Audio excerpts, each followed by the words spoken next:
కాకినాడ జిల్లా పిఠాపురం నియోజకవర్గం sunflower oil load lorry, నూకల load లారీలను దొంగలించిన కేసులో ముద్దాయిలు అరెస్టు. వారి వద్ద నుండి 2 లారీలు చోరీ సొత్తు స్వాధీనం.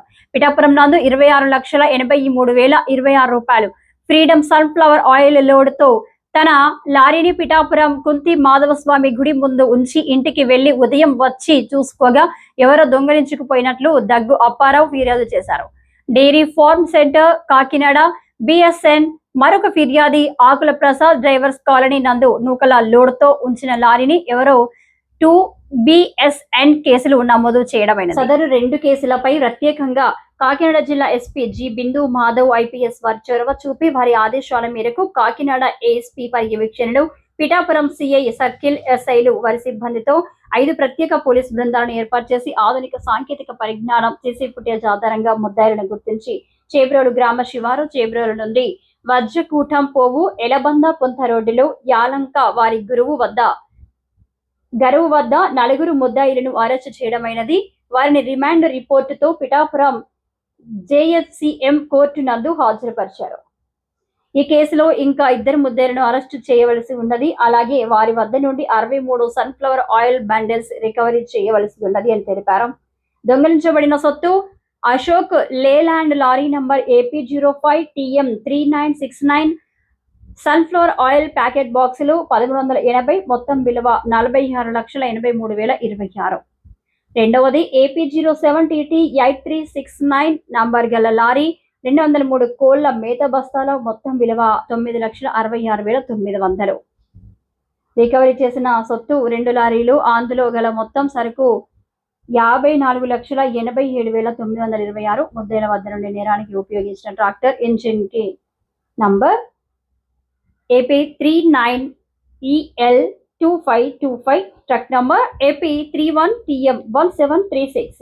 నేను డ్రైవింగ్ చేస్తాననేటువంటి చెప్పినటువంటి వ్యక్తిని కూడా ఆ ఇన్ఫర్మేషన్ ఇచ్చినటువంటి వ్యక్తిని కూడా ఈ ముగ్గురిని కూడా ఈ చోరీ చేసినటువంటి వ్యక్తులుగా అరెస్ట్ చేయడం, అలాగే ఈ చోరీ సొత్తుని మేము కొంటాము అనేటువంటి వ్యక్తులు కూడా అక్కడ ఎవరైతే నందిపాటి వీర సుబ్రహ్మణ్యం అలియాస్ వీరబాబు అనేటువంటి ఆయన కూడా ఈ నలుగురిని ఆ ప్లేస్లో అరెస్ట్ చేసి తర్వాత అదే సమయంలో అక్కడి నుంచి ఒక ఇద్దరు వ్యక్తులు పరారయ్యారు.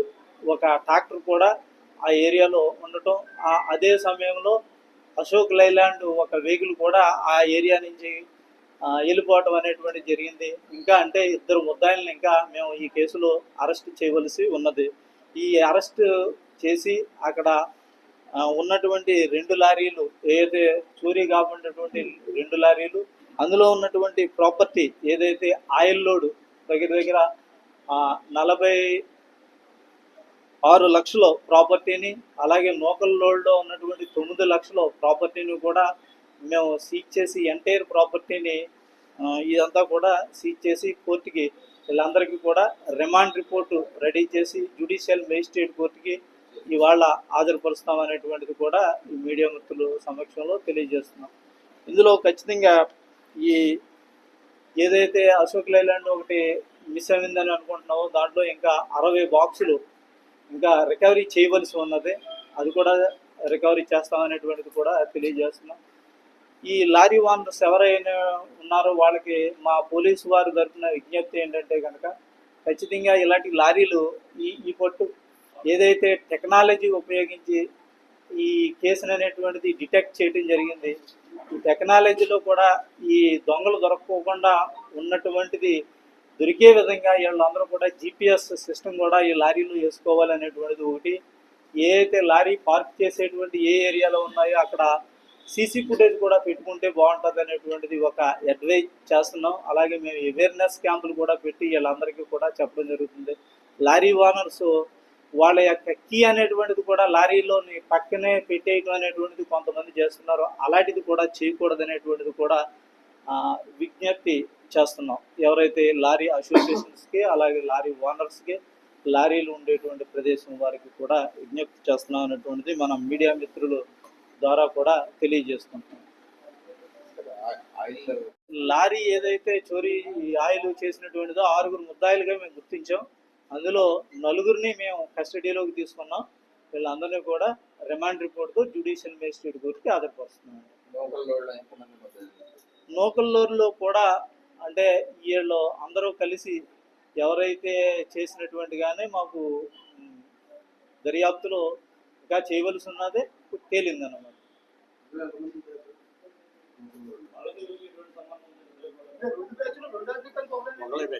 ఖచ్చితంగా ఇది వాళ్ళకి సంబంధం ఉన్నది. లోకల్ లారీ అనేటువంటిది 3వ తారీఖున దొంగతనం చేయబడింది. ఈ ఏదైతే ఆయిల్ లారీ అనేటువంటిది 5వ తారీఖు నైట్లో 6వ తారీఖున దొంగతనం చేయబడింది. ఈ రెండు కూడా ఉపయోగించామండి. ఇప్పుడు ఆ జరిగినటువంటిది కూడా ఏమన్నా మాకు దర్యాప్తులో చేస్తున్నాం, ఇప్పటికే కొంచెం చేసాం, ఇంకా దర్యాప్తులో తేలవలసి ఉన్నది. ఇది ఒక 2-3 రోజుల నుంచి కూడా మన మీడియా మిత్రుల ద్వారా మేము తెలుసుకున్నాం. ఏ విధమైనటువంటి ఏదైతే పొలిటికల్ ఇన్వాల్వ్మెంట్ కానీ ఏమీ లేదు. ఖచ్చితంగా ఎంత పెద్ద వ్యక్తి అయినా సరే వాళ్ళని ఖచ్చితంగా చట్ట ప్రకారంగా శిక్షిస్తారనేటువంటిది మేము అందరం కూడా మీడియా మిత్రుల ద్వారా కూడా తెలియజేస్తున్నాం. ఏంటంటే కూటమి ప్రభుత్వం తర్వాత వారు ఉన్నారు వీరున్నారు అనేటువంటి ఊహాగానాలు కూడా వస్తున్నాయి. ఇప్పుడు వరకు మాకు ఏ విధమైనటువంటి ఇవి ఇందులో కనపడలేదు అనేటువంటిది కూడా మీడియా మిత్రుల ద్వారా మేము తెలియజేస్తున్నాం. ఖచ్చితంగానండి. ఏదో పార్టీలో సభ్యత్వాలు ఉండొచ్చు, లేకపోతే కూటమిలో పనిచేస్తూ ఉండొచ్చు, లేకపోతే పాత పార్టీల్లో పనిచేస్తూ ఉండొచ్చు. కానీ ఊహాగానాలు రకరకాలుగా చెప్తున్నటువంటిదే కాదు, ఎవరినైనా సరే చట్ట ప్రకారంగా శిక్షిస్తాం, చట్ట ప్రకారంగా చర్య తీసుకుంటాం అనేటువంటిది మేము తెలియజేస్తున్నాం.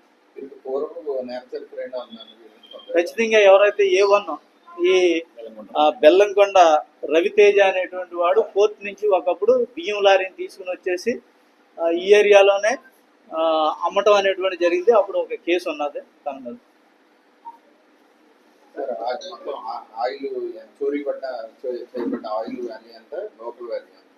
లోకల్ ఆయిల్ వాల్యూ వచ్చేసేటప్పటికి 26 లక్షలండి, 26,50,000. తర్వాత నూకల్ లారీ వచ్చేటప్పటికి 4,66,000. అంటే అవేర్నెస్ క్యాంపులు ఇన్ని పెడుతున్నాం, చోరీలు జరుగుతున్నాయని చెప్తున్నది. చెడు వ్యసనాలకి అలవాటు పడి యువత ఇవన్నీ కూడా చేస్తున్నట్టుగా తెలుస్తున్నది. దీన్ని ఇంకా మేము ముందుగానే మీడియా మిత్రుల ద్వారా, ప్రెస్ ద్వారా, టీవీల ద్వారా, తర్వాత మేము పెట్టేటువంటి అవేర్నెస్ క్యాంపుల ద్వారా ఈ చోరీలు అనేటువంటిది ఖచ్చితంగా జరగకుండా చర్యలు తీసుకునేటువంటి చర్యలన్నీ కూడా తీసుకుంటాం అనేటువంటిది. అలాగే మా జిల్లా ఎస్పీ గారు అవేర్నెస్ క్యాంపులు కూడా అంటే ఇదేనే కాదు, క్రైమ్ అగైన్స్ట్ ఉమెన్ కానీ లేకపోతే హెల్మెట్ పెట్టుకుని ప్రయాణం చేయాలనేటువంటిది వాహనదారులకు కానీ ఇలాగే రకరకాలుగా ఆ చోరీ